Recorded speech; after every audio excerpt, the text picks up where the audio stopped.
तो देखिए अभी जो हम लोग क्लास स्टार्ट करेंगे कैपेसिटर का, इसे इनिशियली हम लोग है ना उसमें कुछ न्यूमेरिकल्स है आपके पास, बहुत छोटा छोटा न्यूमेरिकल्स है जो आपके कैपेसिटर का कुछ बेसिक चीज है ना आपको है ना थोड़ा रिकॉल कराएगा। और फिर हम लोग कैपेसिटर में जो आगे का कुछ सेक्शन है जो बचा हुआ उसको हम लोग है ना कवर अप करेंगे। ओके, तो देखो स्टार्टिंग विद दिस क्वेश्चन, चलिए जी कोई आंसर देने का कोशिश करें। What is value of this first question, solve करो। सर डी आंसर होगा। बिल्कुल सही। कैसे हो गया डी? Option D. हाँ वेरी गुड। हाँ हाँ बिल्कुल सही। Capacitance is equals to 4 pi epsilon naught r होता है, तो डायरेक्टली प्रोपोर्शनल, एकदम से। चलो नेक्स्ट क्वेश्चन, नेक्स्ट क्वेश्चन।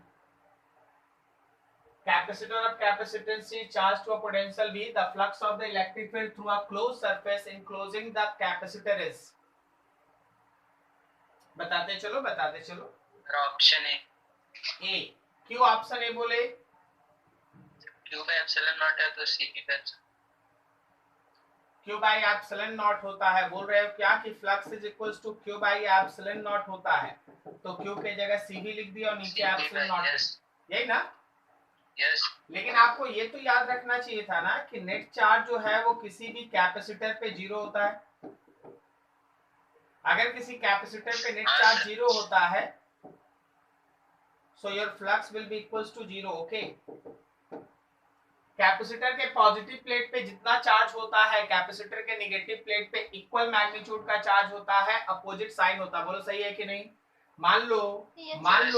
मान लो जैसे ये आपका कैपेसिटर है, ये अगर आपका कैपेसिटर है तो इस पे अगर प्लस क्यू है तो इस पे माइनस क्यू है।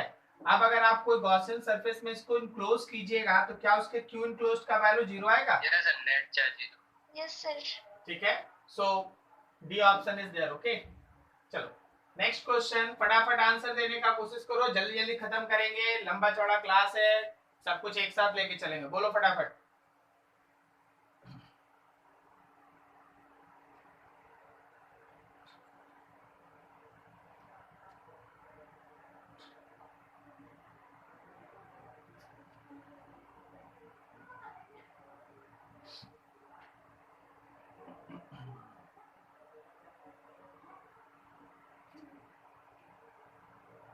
बताओ।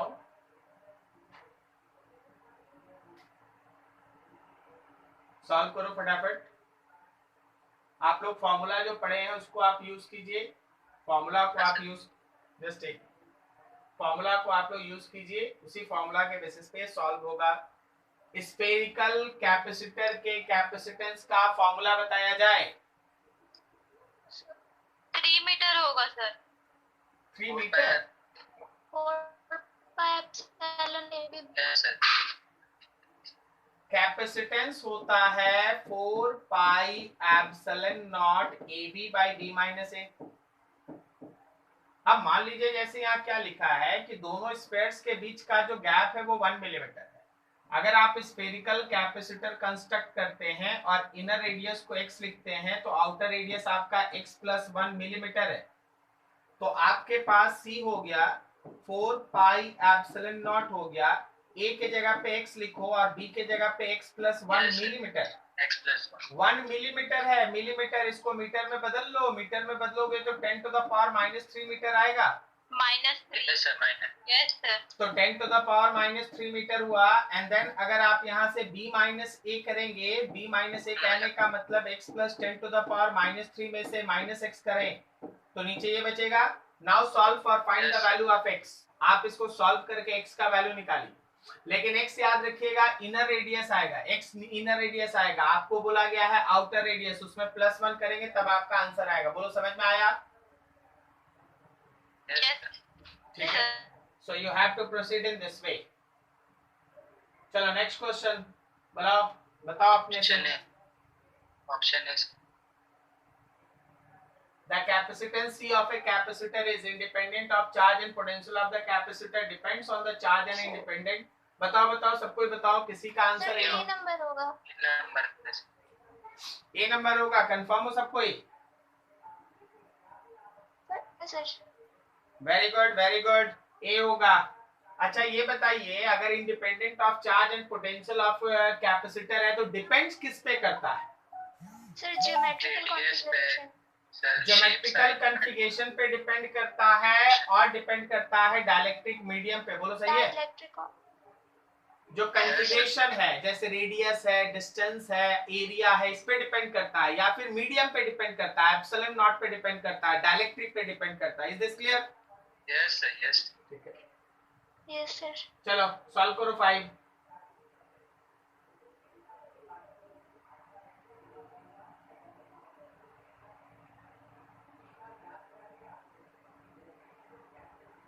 फाइव बनाना है, एकदम हल्का फुल्का क्वेश्चन है ताकि आपका इस चैप्टर का फ्लो आते जाए, फिर अपन को धीरे धीरे अपना लेवल आप क्वेश्चन में बढ़ाते चलेंगे।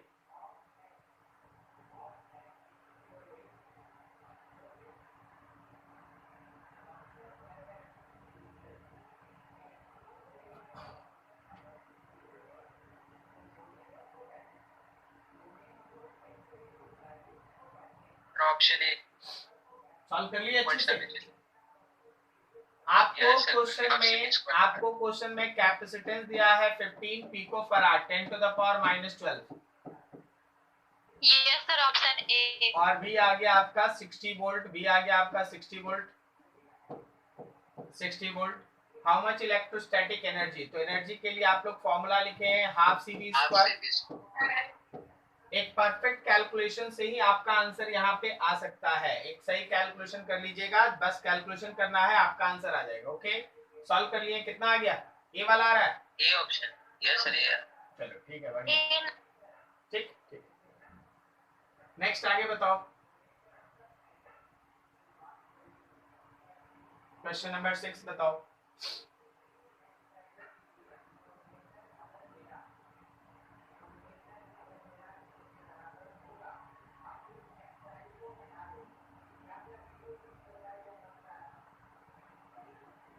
ऑडियो वीडियो सब क्लियर है ना? कोई दिक्कत नहीं ना किसी को?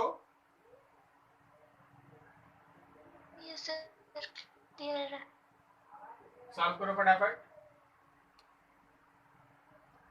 सर सी नंबर होगा।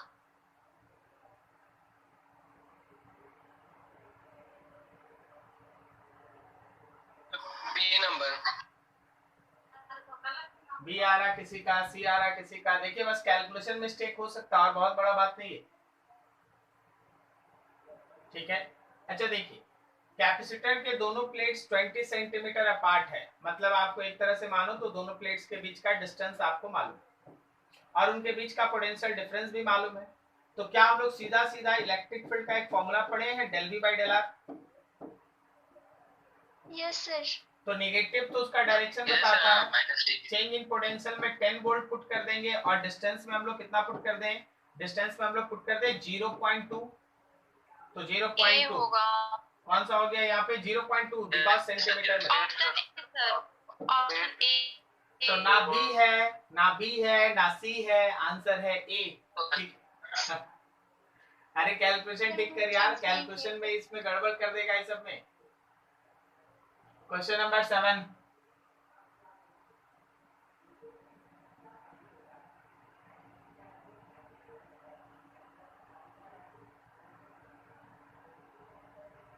क्वेश्चन नंबर 7,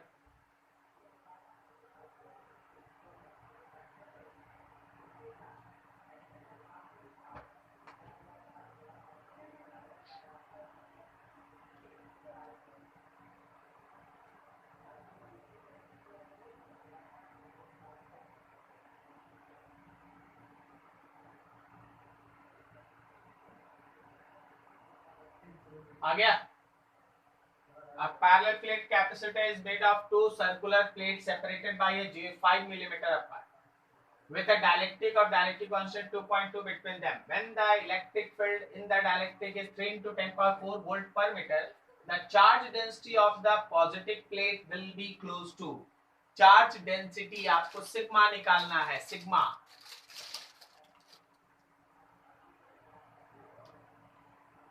चार्ज डेंसिटी, चलो बताओ बताओ फटाफट।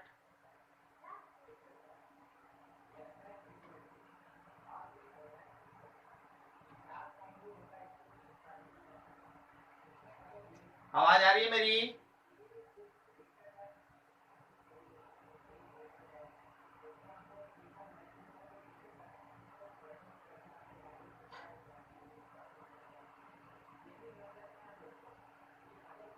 आप लोग को आवाज आ रहा है?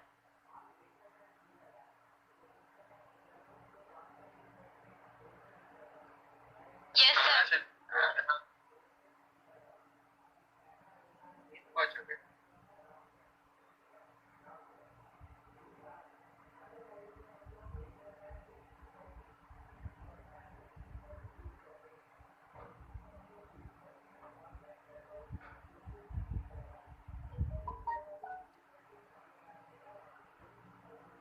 Yes sir. बताया जाए कौन सा आंसर? बताया जाए कौन सा आंसर? Yes sir. चलिए देखिए फिर हम लोग इसको सॉल्व करते हैं। आपके पास जो प्लेट्स है, प्लेट्स के बीच का सेपरेशन है 5 मिलीमीटर और प्लेट कैसा है? तो प्लेट है सर्कुलर प्लेट्स। मान लीजिए जैसे ये हमारे पास एक प्लेट है, ये हमारे पास दूसरा प्लेट है, दोनों प्लेट्स के बीच का सेपरेशन है d। हर अपने प्लेट का, बिकॉज ये सर्कल है तो अगर हम लोग कोई दिक्कत नहीं है, बीच का जो डायलेक्ट्रिक है, इन दोनों प्लेट्स के बीच में एक डायलेक्ट्रिक है जिसका डायलेक्ट्रिक कांस्टेंट है k। अगर ऐसा है, आपको दे दिया है बीच का इलेक्ट्रिक फील्ड का वैल्यू, इलेक्ट्रिक फील्ड आपको दे दिया है 3 इंटू 10⁴ वोल्ट पर मीटर। अच्छा, क्या हम लोग बीच में अगर डायलेक्ट्रिक है, बिना डायलेक्ट्रिक के ये electric field sigma by epsilon naught होता है? अरे लास्ट स्टेप पढ़ के गया था, बताओ जरा। ठीक है, हाँ। अब यहाँ पे देखो नीचे डायलेक्ट्रिक है तो के भी होगा। अब जब आप लिखते हैं, थोड़ा ध्यान से लिखिएगा, आपको सिग्मा निकालना है 3 इंटू 10⁴। बस आपको करना क्या है, ये सिग्मा के लिए एप्सिलॉन नॉट के के साथ 3 इंटू 10⁴ को मल्टीप्लाई कर लीजिए, जो आया वही आंसर। कौन सा आंसर आ रहा है? Yes sir. Option A number. A आ रहा है? A number. ठीक, तो आपको ऐसे सॉल्व करना है, बहुत सिंपल है, बस दिमाग दौड़ाइए थोड़ा थोड़ा। ठीक है, थोड़ा थोड़ा दिमाग दौड़ाइए। चलिए क्वेश्चन नंबर 8।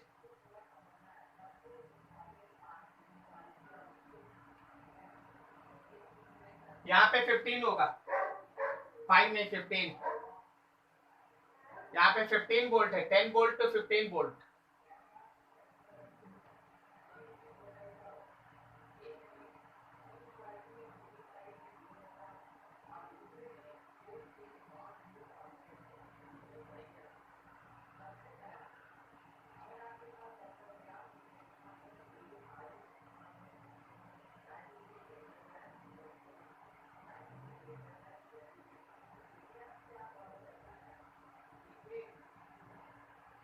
बोलो बोलो।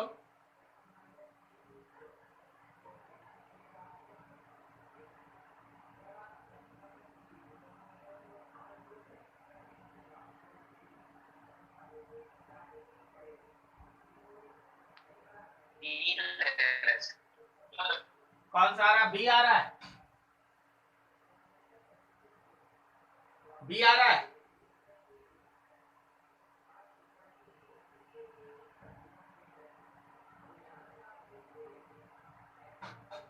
क्या आ रहा है? ए आ रहा, बी आ रहा, सी आ रहा, डी आ रहा, क्या आ रहा है? चलिए सुनिए, क्या आप लोग पढ़े हैं work is equals to change in potential energy, मतलब final potential energy minus initial. तो फाइनल पोटेंशियल एनर्जी लिख दिया हाफ सी पोटेंशियल फाइनल का स्क्वायर माइनस इनिशियल पोटेंशियल का स्क्वायर।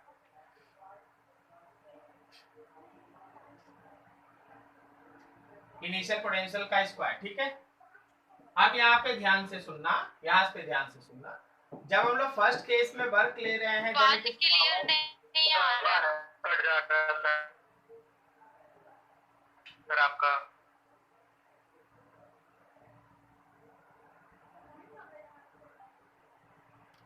ठीक, सर एक और बता दीजिए। एक और बार ये हो गया? नो सर, बता दीजिए एक और। नेटवर्क हो गया। ठीक, ये कह रहे थे कि जो आपके पास वर्क है, क्या हम लोग इस वर्क को समझते हैं चेंज इन पोटेंशियल एनर्जी होता है। Yes sir. तो चेंज इन पोटेंशियल एनर्जी का मतलब हो गया फाइनल पोटेंशियल माइनस इनिशियल। अब अगर आप फाइनल पोटेंशियल लिखेगा तो हाफ सी भी फाइनल का स्क्वायर करेंगे और इनिशियल लिखेगा तो हाफ सी भी इनिशियल का स्क्वायर करेंगे। ठीक है। तो जब आप फर्स्ट केस में बात करते हैं जहां W लिखा हुआ है तो 1/2 V फाइनल के जगह पे 10 का स्क्वायर और V इनिशियल के जगह पे 5 का स्क्वायर होगा। ऑप्शन डी होगा। लेकिन जब आप सेकंड केस में वर्क निकालेंगे देन इट इज 1/2C। अब आपका V फाइनल 15 का स्क्वायर होगा, V इनिशियल 10 का स्क्वायर होगा। आप दोनों का रेशियो फाइंड आउट करें, आपको हाफ सी कैंसिल हो जाएगा। सॉल्व करें, जो आया वही आंसर। कौन सा बोले? ऑप्शन डी हो। अब आपको कैलकुलेट करना है, ये कैलकुलेशन आपका है। हाँ ओके, दोनों को डिवाइड कीजिएगा, आपका सॉल्व। तो देखिए इस चीज को ध्यान से समझिए। हाँ 5 से 10 ले जाने में जितना भी वर्क किया गया 10 से 15 ले जाने में उतना ही काम नहीं होगा। अगर आपका डी ऑप्शन है इसका मतलब है ज्यादा वर्क होगा, ज्यादा काम किया जाएगा। ओके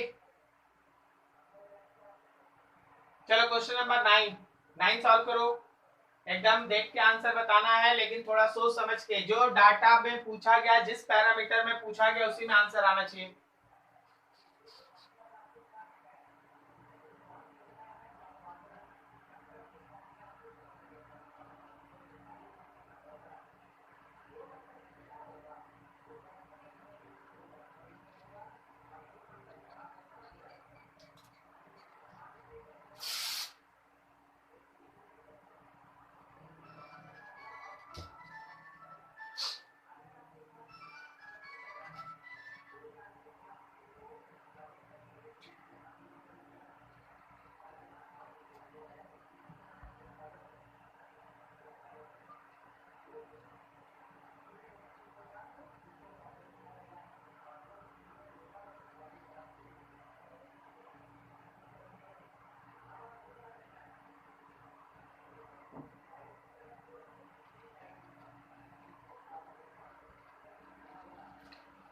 देखिए एक्चुअली है ना, जो भी आप एनर्जी का इक्वेशन पढ़ रहे हैं, कौन सा रहा? सी सर।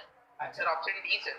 ठीक है, देखते ऑप्शन सी सर। ठीक है, देखते लड़ाई नहीं करना, देखते। ठीक है, एनर्जी का फॉर्मूला हम लोग के पास हाफ CV स्क्वायर या फिर हाफ QV है या फिर आपके पास Q²/2C। लेकिन आपको दिए गए डाटा के हिसाब से चीजों को है ना चेंज करना पड़ेगा।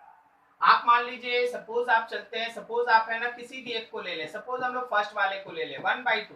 अगर ये मेरे पास पैरेलल प्लेट कैपेसिटर है तो C के जगह पे एप्सिलॉन नॉट A/D लिख दें। और जहां पोटेंशियल है क्या उस पोटेंशियल के जगह पे हम लोग E × D लिख सकते हैं? हाँ सर लिख ठीक है, अब आप इसको थोड़ा सॉल्व करें, then you can be written as 1/2 epsilon naught A/D और साथ में आया E² एंड D²। अभी आपके D से ये square cancel, so energy will be equals to 1/2 epsilon naught A E² and D। Which answer is correct? D वाला, D is correct. 1/2 epsilon naught E² AD। Okay, समझ में आई मेरी बात?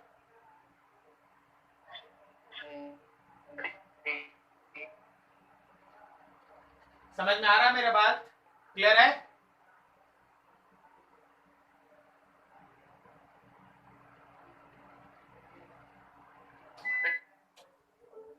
आवाज कट रही है?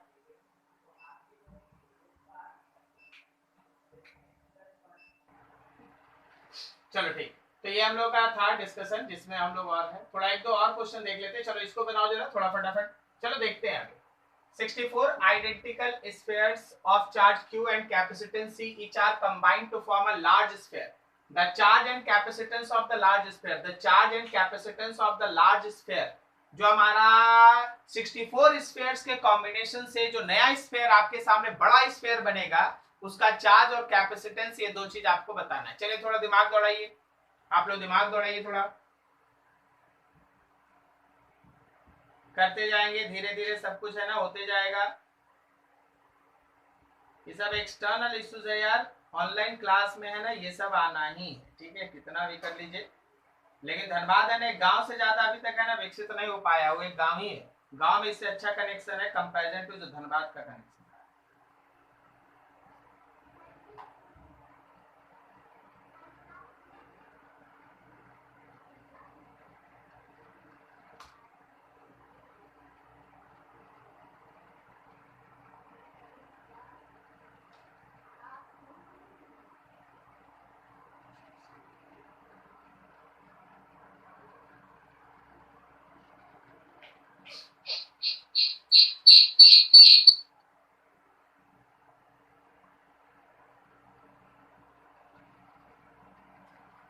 चलो आया कुछ सोच पा रहे हो?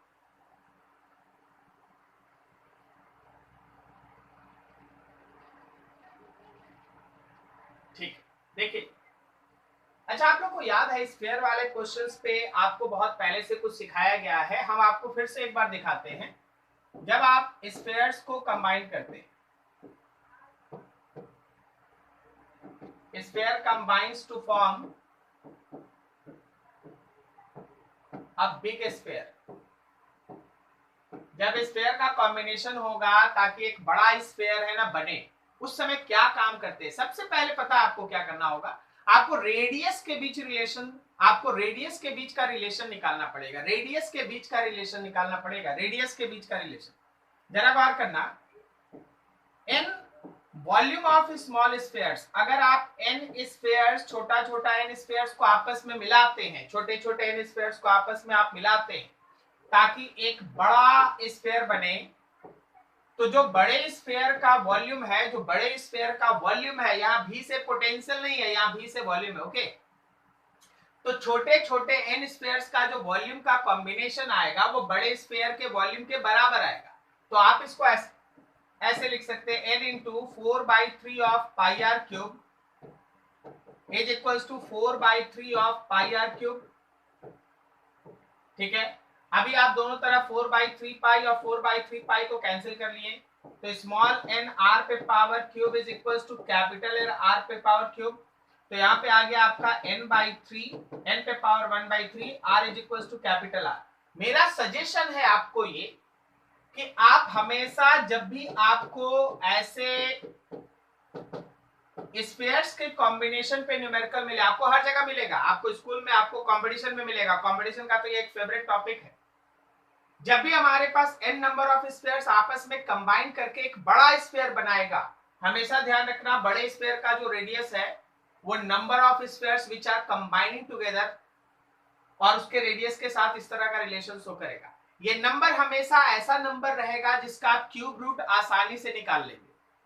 जैसे 8 का क्यूब रूट 2 होगा, 27 का क्यूब रूट 3 होगा, 64 जो तुम्हारे इस क्वेश्चन में था उसका क्यूब रूट 4 होगा।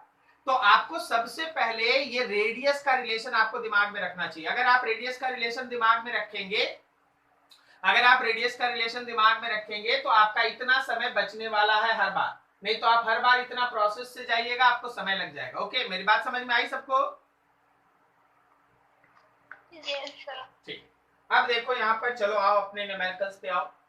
तो देखो मेरे पास 64 स्मॉल स्फीयर्स मिल रहा है और तब जाके एक बिग स्फीयर बन रहा है।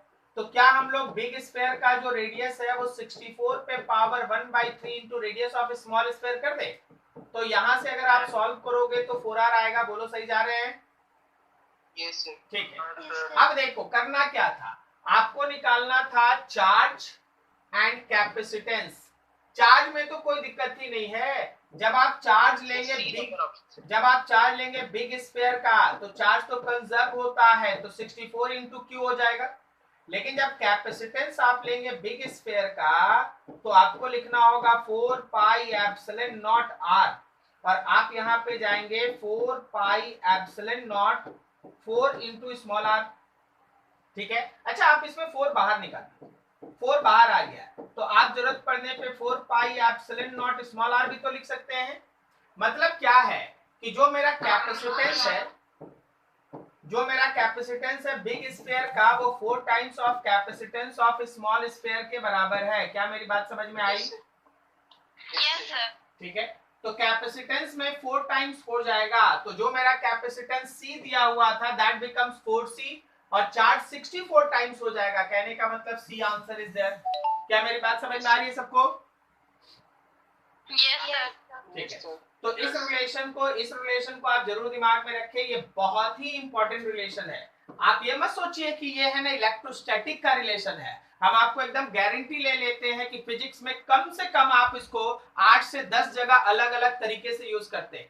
ये फ्लूइड मैकेनिक्स में यूज होता है, या भी आपके कैपेसिटेंस में यूज हो रहा है, ये पोटेंशियल में यूज होगा, ये टर्मिनल वेलोसिटी में यूज होगा, ये बहुत जगह काम आने वाला रिलेशन है, सो बी केयरफुल। ओके, चलो ठीक, आगे बढ़ते एक और क्वेश्चन करते हैं। चलो सोचो इसके बारे में, सोचो इसके बारे में।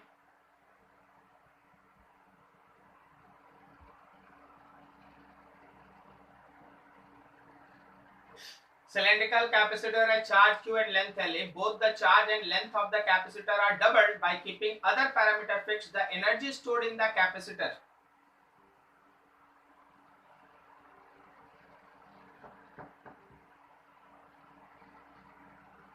क्या आपको याद है कैपेसिटेंस ऑफ सिलिंड्रिकल कैपेसिटर?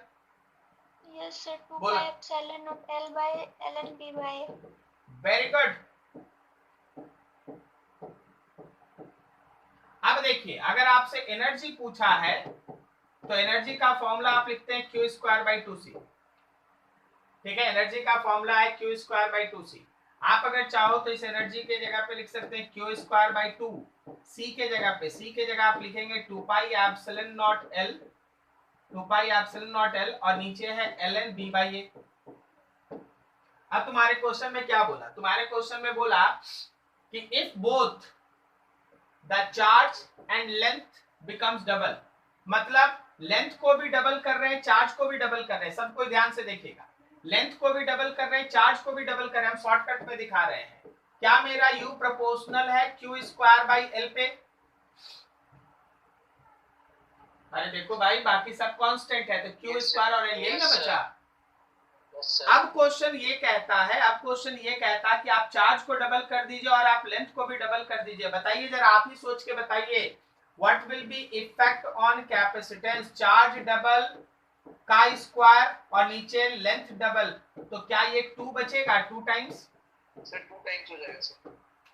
ऊपर 4 और नीचे 2 टाइम्स बचेगा। बोलो, समझ में आया? Yes sir. Sir increases 2 times. अभी समझ रहे हैं ना क्वेश्चंस कैसे चल रहा है? ये सब आपका बेसिक क्वेश्चंस है जो फॉर्मूला से आप है ना आगे बनाते हैं। ठीक है, चलिए बढ़िया।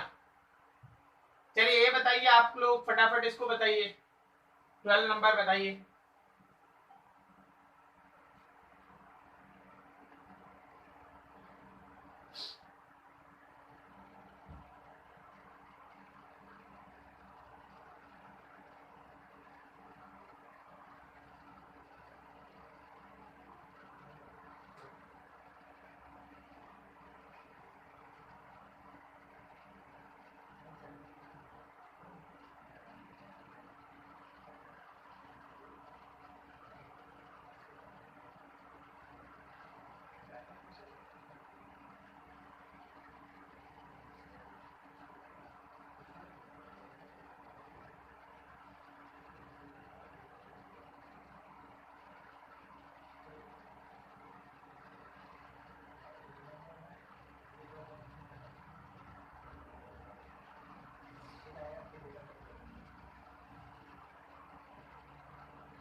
हाँ जी बोलो, क्या है आंसर? चलो दिमाग दौड़ाओ।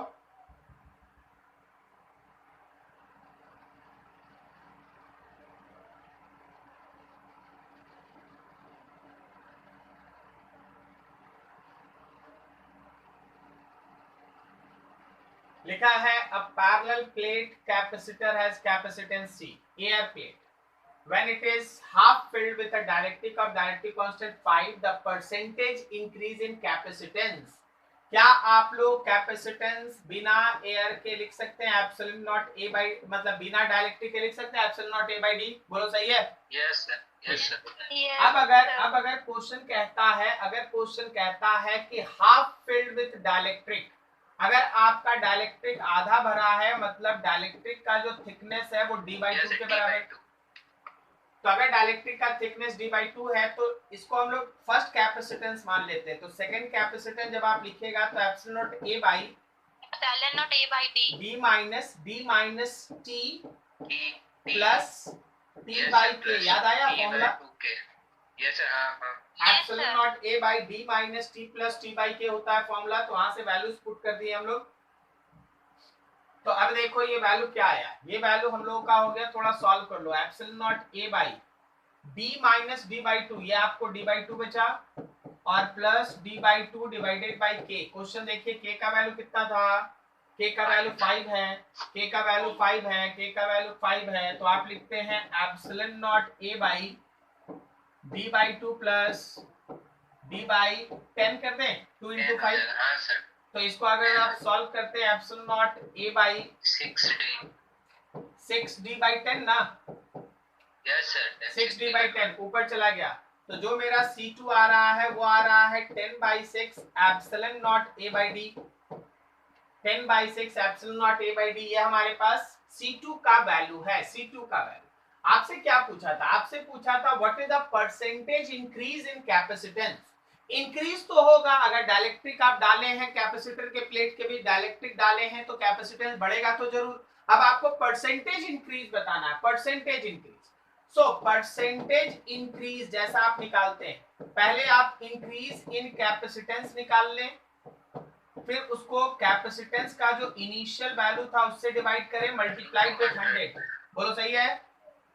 Yes sir Then it is sir समझ गया 10/6 epsilon naught A by D minus epsilon naught A by D, नीचे epsilon naught A by D into 100। बताओ सॉल्व करके कितना आ रहा है? 66.6% सर। 66.6% आ रहा है स्टूडेंट का, 66.6%।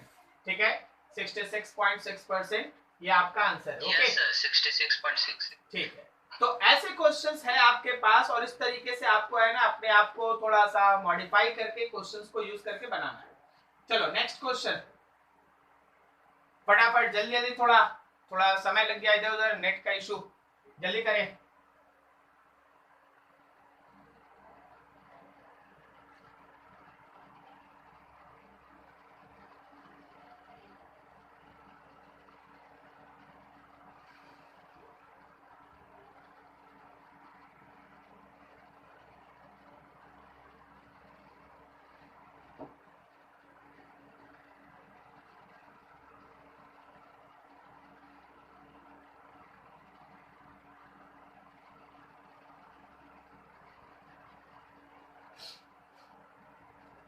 Sir 1:2 sir.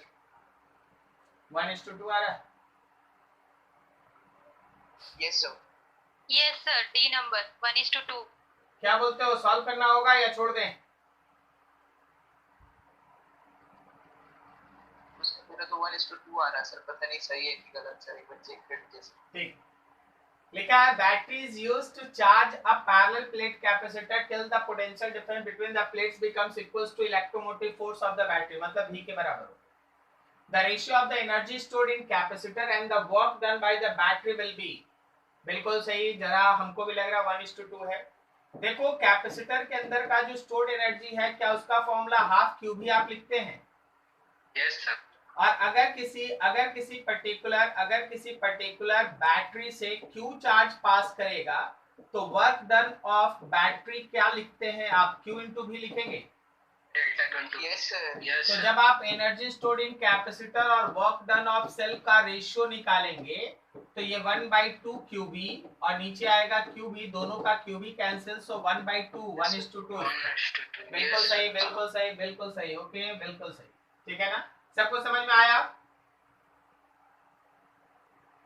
हाँ सर। ये वाला बता दे भाई। देख रहे थे एक दिन तुम्हारे ग्रुप में ना ट्रेंड कर रहा था तो सोचे कि इसको ले आए क्वेश्चन में। Yes sir. Yes sir. Yes sir.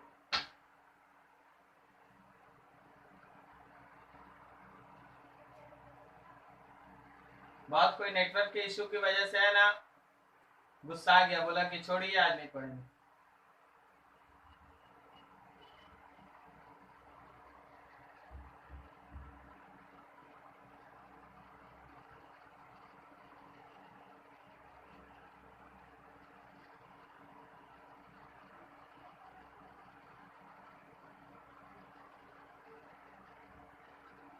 हाँ जी बोलिए। A simple pendulum has a length L and the mass of the bob is m. The bob is given a charge q coulomb. The pendulum is suspended between the vertical plates of a charge parallel plate capacitor. Vertical plates. It is the electric field strength between the plates. The time period of the pendulum is.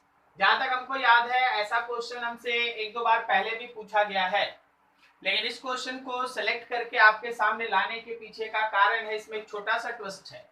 जरा उस चीज को देखो और समझने का कोशिश करो। पहले हम आपको सिंपल पेंडुलम के बारे में कुछ याद दिला दें। For simple pendulum, simple pendulum के लिए याद कीजिए, आपको टाइम पीरियड का फॉर्मूला पढ़ाया गया 2π√L/G इफेक्टिव, याद आया सबको? Yes sir. अच्छा, इसमें जो G इफेक्टिव है, ये G इफेक्टिव निकालने का तरीका क्या बताया गया था कि टेंशन निकाल लीजिए इन स्ट्रिंग के अंदर का टेंशन निकालिए और मास से डिवाइड कर दीजिए। बोलो, याद आ रहा है ये सब? Yes sir. अच्छा, अगर किसी का ये क्लास मिस हो गया है तो आप सिंपल पेंडुलम को है ना ध्यान में रखिए। अब समय आ गया है कि आपके एक्स्ट्रा क्लास में आपको एसएचएम पढ़ाया जाए, एसएचएम का रिवीजन कराया जाए, क्योंकि एसएचएम का बहुत समय आपको पता भी चल गया कि एसएचएम इज हाउ यूजफुल।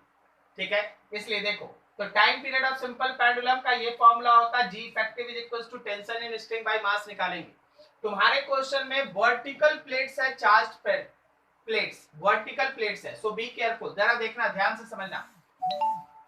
ये कैपेसिटर का दो वर्टिकल प्लेट है, सुनना, इसके बीच में आप बॉब को ऐसे हैंग कर दिए। अच्छा, जब ये प्लेट चार्ज नहीं होगा तो बॉब ऐसे रहेगा। अगर हम इस केस में अभी तुमसे बोल दे कि बताओ जी इसका टाइम पीरियड ऑफ ऑसिलेशन कितना है, इसका ऑसिलेशन का टाइम पीरियड बताइए, आपको कुछ नहीं करना है, आपको बस है ना जो ऊपर का टेंशन है वो mg के बराबर है, तो G इफेक्टिव G होगा। अगर बिना इलेक्ट्रिक फील्ड के आपसे पूछे तो 2π√L/G is your time period of simple pendulum. लेकिन क्वेश्चन क्या बोला कि ये प्लेट्स ऐसे नहीं है भाई, ये प्लेट्स है ना कैपेसिटर का प्लेट्स है और ये चार्ज है। अच्छा, अगर ये प्लेट्स कैपेसिटर का चार्ज है तो ऑब्वियसली इसके पॉजिटिव से नेगेटिव की तरफ एक यूनिफॉर्म इलेक्ट्रिक फील्ड होगा। बोलो सही है कि नहीं? Yes sir. तो जो हमारा बॉब है जिसका मास m और चार्ज q है, क्या वो तुमको यहां मिलेगा? नो सर, राइट डायरेक्शन में सर, राइट वर्ड मूव कर जाएगा। Very good, very good, very good. ये थोड़ा सा राइट की तरफ है ना, यहाँ पहुंच जाएगा। कारण ये है कि उसको राइट में मूव कराने के लिए या राइट की तरफ एक्चुअली उसको है ना QE फोर्स खींच रहा है, इलेक्ट्रोस्टैटिक का QE फोर्स खींच रहा है। नीचे उसका खुद का mg है और ये रहा थ्रेड का अपना टेंशन। क्या फिगर समझ में आया सबको? Yes sir. ठीक है। Yes, तो इस फिगर के हिसाब से अगर आप थ्रेड का भी टेंशन निकालेंगे तो वो इन दोनों का 90 डिग्री पे जो रिजल्टेंट आएगा उसके बराबर आ जाएगा। क्या हम इस रिजल्टेंट को लिख सकते हैं √mg का स्क्वायर और प्लस इलेक्ट्रिक फोर्स QE का स्क्वायर? Yes sir. तो मेरे पास टेंशन का वैल्यू हो गया √mg का स्क्वायर और प्लस QE का स्क्वायर। अब आप टेंशन निकाल चुके हैं, ये टेंशन है, टेंशन निकल गया तो हम लोग पढ़े हैं कि G effective is equals to tension in string by mass. अब आप G इफेक्टिव पे काम कर ले थोड़ा। So G effective will be equals to tension in string divided by mass, tension in string divided by mass, tension in string divided by mass. तो tension का value हो गया है √mg का स्क्वायर और प्लस QE का square और नीचे है मास m। चलो जी, इसको थोड़ा सॉल्व करो। क्या हमारे इस G इफेक्टिव का वैल्यू आ रहा है? क्या हमारे G इफेक्टिव का वैल्यू आ रहा है? पूरे में √ लगा दीजिए, m से m कट गया, G square plus Q square E square by m square. बोलो सही है? Yes sir. ये G इफेक्टिव है, ये G इफेक्टिव। अब आप इस G इफेक्टिव को ऊपर वाले इक्वेशन में यूज करेंगे। अब आप इस G इफेक्टिव को ऊपर वाले इक्वेशन में यूज करेंगे। जब आप उस इक्वेशन में यूज करेंगे तो आपको यहाँ G इफेक्टिव का वैल्यू पुट करना है, आपको मिलेगा टाइम पीरियड। देखो तो क्या ये वाला उसको सेटिस्फाई कर रहा है? यस सही ऑप्शन। 2π√L/, ये पूरा है G इफेक्टिव। Yes sir. ठीक है, तो आपको ऐसे क्वेश्चंस पे है ना थोड़ा ध्यान रखना है, इसको आप कैपेसिटर का क्वेश्चन ना माने, ये एक्चुअली एसएचएम का क्वेश्चन, लेकिन इलेक्ट्रिक फील्ड को प्रोड्यूस करने के लिए कैपेसिटर का कॉन्सेप्ट लिया गया कि अपोजिट चार्ज प्लेट्स है तो पॉजिटिव प्लेट से निकल के नेगेटिव प्लेट की तरफ इलेक्ट्रिक फील्ड होगा। Is this clear? Yes sir. ठीक, Yes, sir. चलो बेहतर, बढ़िया। अभी नेटवर्क में कोई इशू नहीं ना? No sir. चलिए बढ़िया है। No, sir. हाँ चलिए इसको सॉल्व कीजिए फटाफट, वेट कर रहे हैं, फटाफट थोड़ा आप लोग भी बनाइए, थोड़ा आप लोग भी काम कीजिए।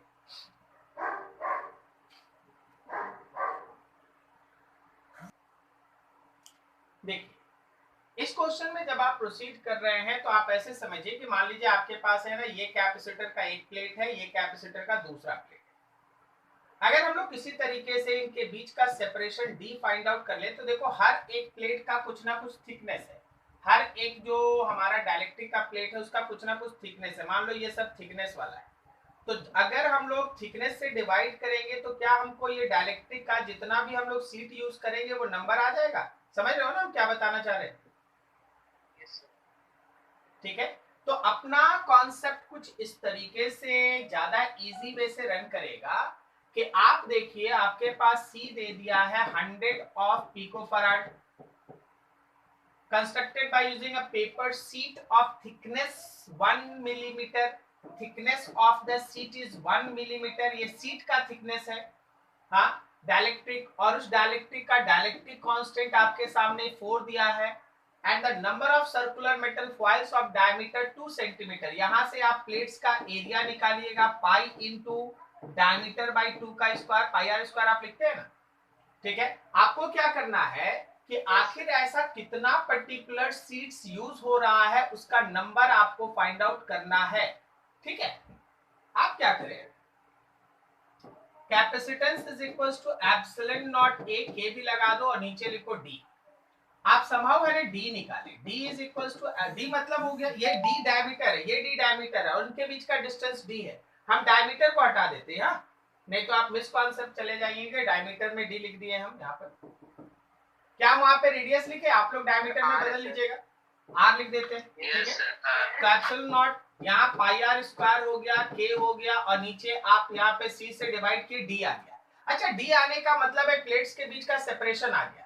अब अगर एक एक जो मेरे पास डाइलेक्ट्रिक का स्लैब आप यूज कर रहे हैं, अगर उसका थिकनेस हम लोगों को मालूम है 1 मिलीमीटर, तो क्या नंबर ऑफ सीट्स निकालने के लिए डी में थिकनेस से डिवाइड कर दें? Yes sir. तो बस आप थिकनेस से डिवाइड कीजिए, आपको आंसर मिल जाएगा। ओके, बस इतना ही काम होगा, सॉल्व कर लीजिएगा, आंसर आएगा। क्या मेरी बात समझ में आई? Yes sir. ठीक, रिपीट? बिल्कुल, एक बार और रिपीट कर सकते हैं। अभी हमारे पास क्वेश्चन में क्या था कि हमारे पास कैपेसिटेंस है 100 पिकोफैराड और जिस पर्टिकुलर कैपेसिटर का आप फॉर्मेशन कर रहे हैं उसके बीच हम लोग है ना बहुत सारा पेपर शीट्स यूज कर रहे हैं जिसका डाइलेक्ट्रिक कांस्टेंट 4 है और थिकनेस है 1 मिलीमीटर।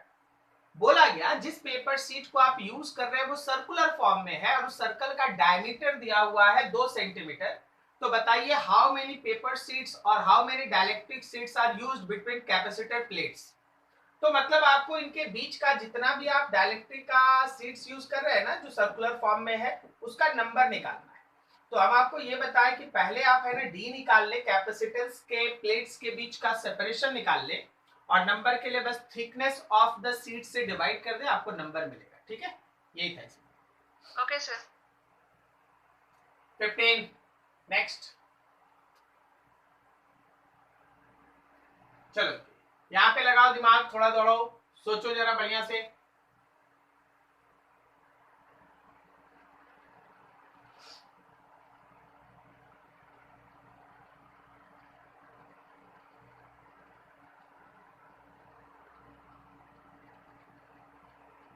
चलो चलो चलो सोचो जरा।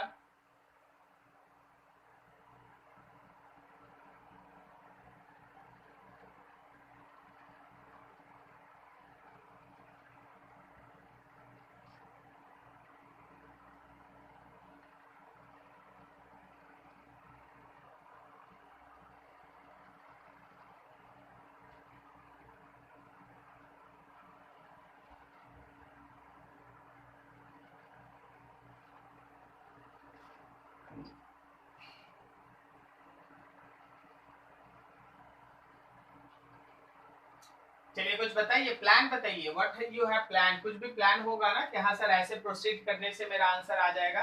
देखिए हमेशा न्यूमेरिकल है ना 2 स्टेज में बनता है। मेरी बातों को समझिए, आपको न्यूमेरिकल पे कमांड होगा जब आप उसको उसके मैकेनिज्म को समझेंगे।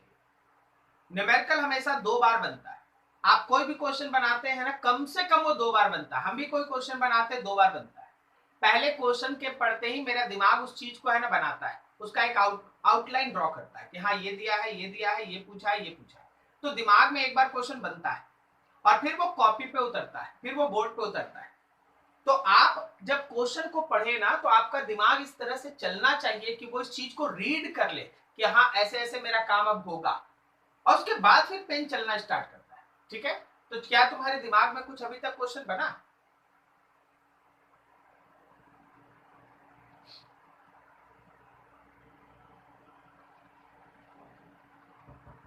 बोलो।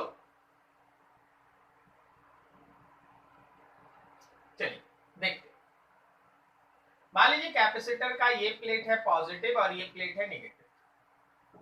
आप अगर इस नेगेटिव प्लेट पे किसी इलेक्ट्रॉन को छोड़िएगा जिसका इनिशियल वेलोसिटी 0 होगा, ठीक है, तो क्या वो पॉजिटिव प्लेट की तरफ आएगा? क्यों सर? इधर से इधर इलेक्ट्रिक फील्ड है, ऑब्वियसली इलेक्ट्रिक फील्ड है तो उस पर एक फोर्स लगेगा इलेक्ट्रिक फील्ड के अपोजिट डायरेक्शन में, तो वो आके पॉजिटिव प्लेट से टकराएगा। इतना मैकेनिज्म तो बहुत क्लियर है, इसमें तो कोई डाउट नहीं ना किसी को? No sir. ठीक। No sir. अब देखिए आप इस न्यूमेरिकल को 2 हिस्से 2 तरीके से प्रोसीड कर सकते हैं। मेथड 1 हम आपके सामने यूज कर रहे हैं जिसमें आप सिंपल है ना मैकेनिक्स यूज कर रहे हैं, मतलब फोर्स। ठीक है, आप इसमें जो मैकेनिज्म इसके अंदर चलेगा, मैकेनिक्स का जो काम होगा उसके हिसाब से देखिए क्या होगा। आपको राइट की तरफ का इलेक्ट्रिक फील्ड पता है, इलेक्ट्रॉन चार्ज पार्टिकल नेगेटिव है, तो लेफ्ट की तरफ का फोर्स पता है, तो क्या फोर्स को QE लिख दें? Mass into acceleration is equals to QE। तो क्या आप यहां से एक्सीलरेशन का वैल्यू लिख सकते हैं QE/m। एक्सीलरेशन आ गया, एक्सीलरेशन आ गया। आपको प्लेट्स के बीच का सेपरेशन भी मेंशन है, तो क्या हम लोग सीधा सीधा v square is equals to u square plus 2s लगा दें? Yes sir. तो v square is equals to Yes, sir. 0 plus 2 acceleration के जगह पे QE/m, और इसके जगह पे जो भी d है उसका वैल्यू पुट करके सॉल्व कर दीजिए, आंसर आ जाएगा। Is this clear? कोई डाउट नहीं ना? बहुत सिंपल, बहुत सिंपल। No sir. आप यहाँ से प्रोसीड कर सकते हैं, इसमें कोई दिक्कत नहीं है। या फिर आप चाहो तो इसमें कंजर्वेशन ऑफ एनर्जी का भी कॉन्सेप्ट लगा सकते हो, कंजर्वेशन ऑफ एनर्जी। ठीक है, कंजर्वेशन ऑफ एनर्जी। मान लीजिए इस पॉइंट को हम लोग P1 लिखते हैं, इस पॉइंट को हम लोग P2 लिखते हैं, तो आप बोलेंगे energy of electron at P1 is equals to energy of electron at P2। Electron का एनर्जी P1 पे कितना है, तो Q into potential of 1 plus kinetic energy 0 है। P2 पे कितना है, तो Q times of potential of 2 और plus kinetic energy half sir mv half M square. Square. बोलो समझ में आया? Yes sir. अब आप Yes, sir. इसको इधर भेज दो, तो Q potential 1 minus Q potential 2 is equals to half of mv square. लेकिन अब हम आपसे एक चीज पूछते हैं जहां आपको कंफ्यूजन हो सकता है, वो क्या है? आप बिल्कुल कंफ्यूज हो सकते हैं, इसलिए बी केयरफुल, सोच समझ के आंसर दीजिएगा। यहाँ का चार्ज कितना लीजिएगा आप बताइए, ये रहा डाटा, बताइए आप कितना। देखिए कितना अच्छा है, हम चार्ज भी दिखा दिए, डाटा भी दिखा दिया। आप बोलिए यहाँ क्यू कितना लिखिएगा, जो लिखिएगा वही बोलिएगा, उसके बाद मत बोलिएगा सर ये और वो, जो लिखिएगा वही बताइएगा। Sir 1.6 into sir 1.6 into 10 to the power minus 19 sir. चलो मान लिए, ठीक है, बताओ यहाँ क्यू क्या लिखेगा?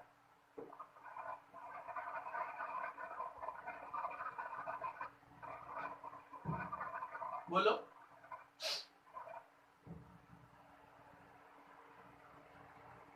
बोलो यार। सर वही चार्ज लेंगे इलेक्ट्रॉन का। हो गया गलत, हो गया गलत। फर्स्ट वाले केस पे तो सर क्लियर है सर, सेकंड वाले केस पे सर समझ नहीं आ रहा। मतलब फर्स्ट वाले केस पे तो सर इलेक्ट्रॉन पे ही फोर्स लग रहा है सर, प्लेट का चार्ज लेंगे। सर 9.1 into 10 का पावर -31 होगा। अरे वो मास है। मा- चलो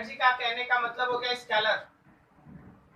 तो स्केलर में जो आप चार्ज यूज करेंगे वो साइन के साथ यूज करेंगे। 1.6 into 10 to the power minus 19 coulomb minus के साथ यूज होगा। यस सर, यस सर, समझ गए? यस सर, हाँ सर समझा सर। तो इतना बारीकी से आपको इन सब चीजों को ध्यान में रखना पड़ता है। और ये सब क्वेश्चन आखिर कंपटीशन क्यों पूछता है, ये सोचने वाली बात। ये सब क्वेश्चन आखिर कंपटीशन क्यों पूछता है?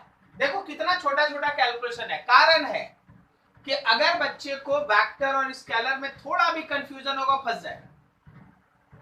ठीक है, वो फंस जाएगा। अगर तुम यहाँ माइनस पुट कर दो तो आंसर गलत हो जाएगा, और अगर तुम यहाँ माइनस नहीं पुट करो तो आंसर गलत हो जाएगा।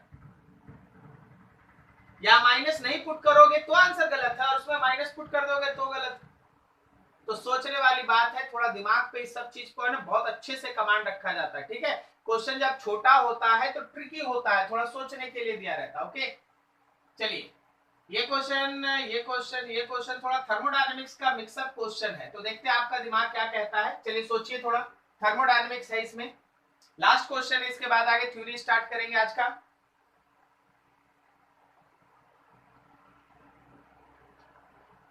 थोड़ा थर्मोडायनेमिक्स है इसमें, ट्राई करो।